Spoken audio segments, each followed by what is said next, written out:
dia, são 8 horas e 15 minutos, terça-feira, 25 de setembro. Esta é a TV Senado. Eu sou André Ricardo e você assiste agora ao Senado em Dia. Esforço concentrado do Senado deve votar esta semana a MP do Código Florestal. Conheça os principais pontos do texto. Comissão de Constituição e Justiça sabatina hoje Teori Zavascki para o Supremo Tribunal Federal. Indicação deve ser votada em plenário amanhã.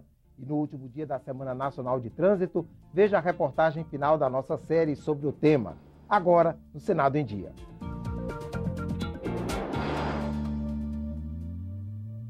Os senadores fazem nesta semana mais um esforço concentrado. Uma das matérias da pauta é a indicação de Teori Zavascki para ministro do Supremo Tribunal Federal. Teori Zavascki, ministro do STJ, é a terceira indicação da presidente Dilma Rousseff para o Supremo Tribunal Federal. Ele vai ser sabatinado pela Comissão de Constituição e Justiça do Senado nesta terça-feira. O relator, senador Renan Calheiros, é favorável à nomeação. Se Zavascki for aprovado pela CCJ, a votação em plenário vai ser feita até quarta-feira. A sabatina de Teori Zavascki foi assunto no plenário ontem. Senadores da base e da oposição relacionaram a rapidez em votar o nome do novo ministro ao julgamento do mensalão. Por que essa pressa? Em um momento em que o Supremo julga uma das mais importantes de todas as ações, chama-se 480, o mensalão, que já passou pelas mãos dos juízes ao longo de toda a nossa história. Por que essa pressa? Este porquê levanta suspeitas. E isso a gente não pode deixar que aconteça. Não é por esse caso, é pelo que representa isso nas relações institucionais da credibilidade da mais alta corte da República. Por que criar um fato novo que possa dar margem à suspeição? Por que criar alternativas de atraso para o julgamento do mensalão? Não há razão. Nós podemos perfeitamente aguardar as eleições do dia 7 de outubro e agendar a sabatina com o ministro Teori para a semana seguinte das eleições. Sem jogar para a plateia brasileira qualquer motivo para que suspeitem de uma providência adotada pelo Senado Federal, que venha atropelar como está atropelando a indicação do ministro Teori. Logo mais, às 10 horas, a Comissão Mista de Orçamento se reúne para votar duas medidas provisórias que abrem crédito extraordinário no orçamento de 2012 para vários ministérios. E às 2h30 da tarde será instalada a Comissão Mista para analisar a medida provisória 580 de 2012. O texto trata, entre outras providências, da transferência obrigatória de recursos do Programa de Aceleração do Crescimento, PAC, para estados, Distrito Federal e municípios. Na reunião, serão eleitos o presidente e o vice do colegiado, além de indicado o relator. O motivo principal para a convocação dos senadores nesta semana é a medida provisória do novo Código Florestal. O texto modificado na Câmara está de volta ao Senado e perde a validade se não for aprovado até o dia 8 de outubro. O repórter Dante Ascioli explica os principais pontos dessa matéria complicada. O Código Florestal está na pauta do Congresso há 13 anos. Nesse tempo, foram idas e vindas marcadas pelos embates entre ruralistas e ambientalistas. A maior parte do texto está valendo desde maio, quando a presidente Dilma Rousseff sancionou o novo código com vetos. O que o Senado vai votar nesta semana é uma medida provisória sobre as áreas de proteção permanente em regiões já desmatadas. São essas normas negociadas ponto a ponto que nós vamos explicar agora. O texto cria a escadinha, a proteção ambiental nas margens dos rios de acordo com o tamanho da propriedade. As regras valem para áreas que já foram desmatadas e precisam ser recuperadas. Os imóveis até um módulo fiscal têm que recuperar 5 metros de vegetação, qualquer que seja a largura do rio. Mas essa área pode ser menor. Ela está limitada a 10% do terreno. O restante fica livre para a exploração econômica. Nas propriedades entre 1 e 2 módulos, a APP deve ser de 8 metros, também limitada a 10% do imóvel. Nas áreas de 2 a 4 módulos, a recomposição é de 15 metros e as APPs só precisam ocupar 20% do terreno. Nas propriedades entre 4 e 10 módulos, com rios até 10 metros de largura, a recuperação é de 15 metros, limitada a 25% do imóvel. Nas áreas de 10 a 15 módulos, com rios até 10 metros de largura, a recuperação também é de 15 metros, mas deve ser integral. Nos terrenos entre 4 e 15 módulos com rios mais largos e nas propriedades acima de 15 módulos, as faixas de proteção vão de 20 a 100 metros de largura. E quem vai decidir o tamanho do reflorestamento são os estados e não mais a União. Há um retrocesso, no meu entendimento, em relação a muitas conquistas da área de meio ambiente. Um maior número de propriedades terá que recuperar menos área ainda. Nós estamos na margem do Rio Descoberto, perto de Brasília. Neste ponto, a área de preservação permanente foi devastada. Pela medida provisória, será possível recompor a APP com árvores frutíferas. O texto também autoriza o plantio de árvores lenhosas de outras regiões em metade da área a ser recomposta. Vamos imaginar que você vá recompor tudo com grande laranjal. Você vai ter que colocar agrotóxico. E isso consequentemente, vai ter uma influência na qualidade do rio. Do ponto de vista do agricultor, mais uma vez, é aquela ideia de expandir a área, né? Então, se você pode usar frutíferas em uma área de preservação permanente, você pode produzir em uma área que hoje está ocupada por florestas. A área de proteção em nascentes e olhos d'água será de 15 metros. Nos rios perenes e temporários, até 2 metros de largura, é preciso recompor 5 metros de vegetação. A medida provisória dispensa as APPs em torno de reservatórios artificiais usados para irrigação, desde que eles não sejam alimentados por cursos d'água naturais. Outras áreas consolidadas, ocupadas até 22 de julho de 2008, também precisam recompor as APPs. Em torno de lagos e lagoas naturais, a faixa de proteção vai de 5 a 30 metros.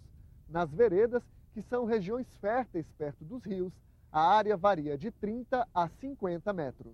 Pela medida provisória, as APPs podem entrar no cálculo da reserva legal, área que deve permanecer coberta com vegetação nativa dentro de cada propriedade. O texto autoriza novos desmatamentos para a agricultura, mas prevê algumas regras. Nas áreas de floresta da Amazônia Legal, a derrubada de árvores só pode ocorrer se a soma da APP com a reserva legal for maior que 80%. No Cerrado da Amazônia e nas outras regiões do país, desmatar fica ainda mais fácil. A APP e a reserva legal só precisam ocupar a metade do terreno. Foi retirado um inciso que vedava novos desmatamentos. Para a bióloga, os ruralistas saem ganhando com o novo código. Quando todo mundo sai um pouco insatisfeito, é porque a lei conseguiu, vamos dizer, atingir a todos. Agora, quando um setor sai muito satisfeito e o outro setor sai muito insatisfeito, alguma coisa está errada. Mas para o engenheiro agrônomo, os ganhos dos produtores rurais podem não durar muito. Como a agricultura ela sobrevive de água, existe sim o risco de prejuízos para as próximas gerações de agricultores. A medida provisória também permite a conversão de multas para quem desmatou irregularmente, desde que o proprietário se inscreva no programa de regularização ambiental. O texto começa a ser discutido no plenário às 4 da tarde de hoje. E hoje, 25 de setembro, é o último dia da Semana Nacional de Trânsito. A importância de um sistema de mobilidade eficiente é o tema da reportagem final da nossa série sobre violência no trânsito, exibida pelos telejornais da TV Senado. O transporte é para o ser humano uma questão tão importante quanto a saúde e a educação. As pessoas precisam se deslocar para trabalhar, estudar, se cuidar, se divertir. Ninguém consegue exercer seus direitos e deveres de cidadão sem ir de um lugar a outro. E esse movimento gera riqueza. É importante para a economia dos países. Como é que as cargas, os alimentos sairiam dos lugares de produção, chegariam até os seus consumidores, como é que as exportações aconteceriam, as importações poderiam adentrar o país. Muitas vezes as pessoas não conseguem acessar a infraestrutura, o serviço de saúde e educação, porque não conseguem pagar uma passagem, ou porque não tem como chegar lá. Mesmo sendo fundamental, o transporte enfrenta problemas sérios. As grandes cidades estão parando, lotadas de carros, ônibus e motos. O trânsito não anda. Está muito complicado, muito congestionamento. E quando o trânsito anda, mata. Os acidentes se transformaram em questão de saúde pública. Matam por ano mais que a dengue. Foram mais de 40 mil brasileiros mortos só em 2011. 2/3 eram pedestres, ciclistas e motociclistas, as chamadas categorias vulneráveis. É uma selva, né? A lei do mais forte. O ônibus não respeita o carro não respeita a moto e a moto eu acho que é o mais vulnerável nessa brincadeira toda. Os acidentes são causados por uma série de fatores. Um deles é a ineficiência do transporte público, resultado de uma política que há anos tem privilegiado o transporte motorizado individual, o carro. Muito pouco, não é para atender a demanda, né? Vocês podem ver que as baias estão tudo cheias, né? As paradas de ônibus sempre lotadas, né? Então vai sempre o interesse do empresário. O empresário é a gula, sempre grande em querer, né? Mais, né? E oferecer um transporte de condições quase que subhumanas. Nós temos excesso de automóvel, nós temos uma política fiscal de apoio à indústria automobilística, basta a indústria automobilística alegar que está pegando um resfriado, que é dado uma série de apoios fiscais para a indústria automobilística. A solução para conseguir um transporte eficiente passa por um planejamento estratégico que leve em conta as particularidades de cada cidade e seu potencial de crescimento. Cidades pequenas, médias e grandes pedem sistemas diferentes. Toda cidade tem um plano diretor. E esse plano diretor ele tem que ser construído pensando na cidade que eu desejo, que o gestor público deseje daqui a 30 anos, pelo menos. Então, um plano diretor ele não pode ser pequeno, ele tem que ser extenso. Em grandes cidades como São Paulo, Rio de Janeiro e na maioria das capitais, as pessoas geralmente moram longe do trabalho. Elas precisam de sistemas inteligentes que levem em consideração o meio ambiente e utilizem uma única tarifa para um trajeto quase que desenhado individualmente. A integração entre ônibus, metrôs e vans é a receita de especialistas para um sistema de transporte público eficiente e de qualidade. O resultado? Menos engarrafamentos e acidentes de trânsito.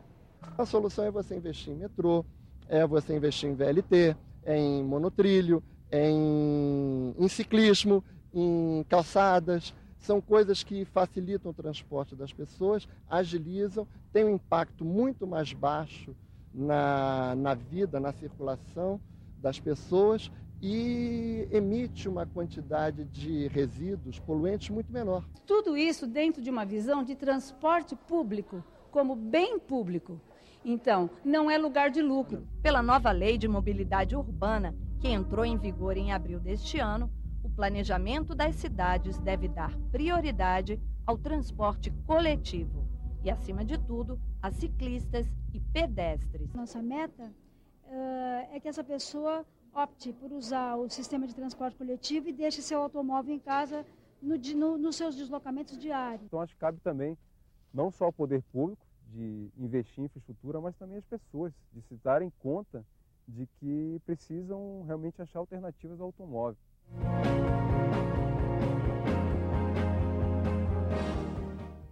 Na última sexta-feira, o governo federal lançou o Pacto Nacional pela Redução de Acidentes. Haverá campanha na televisão e ações nas escolas, estradas e em eventos esportivos. A meta é reduzir as mortes no trânsito pela metade até o ano 2020. O Senado em Dia termina aqui. No decorrer da manhã, você acompanha outras informações nos boletins do Senado Agora. Enquanto isso, continue assistindo a nossa programação.